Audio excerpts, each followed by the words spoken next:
Today, we're unboxing the LG07 from Lucky Miner. First thing you'll see when you open it is the instruction manual, which includes the specs and configurations of this device.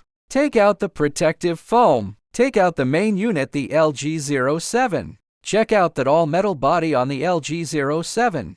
And this right here is the power adapter. One end connects to the device, and the other end connects to the power cord. Next, we've got the power cord. One end connects to the power supply, and the other to the adapter.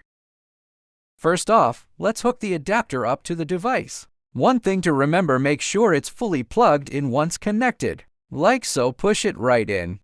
Then take out the other cable from the box. Now take this end and plug it right into the adapter. Remember to make sure it's fully plugged in.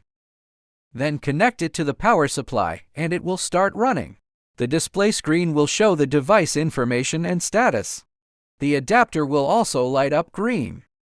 Then we'll proceed to the configuration. The device's IP address can be found in the information displayed on the device screen. We enter the displayed IP address. You can view all kinds of device information once you access the terminal. You can configure the Lucky pool directly here. The connected Wi-Fi must be the same as the one used by the device. Here we need to fill in the relevant direct information, wallet address, and mining pool. After filling in the information, you need to click Save and then select Restart Device. You can also switch the color here.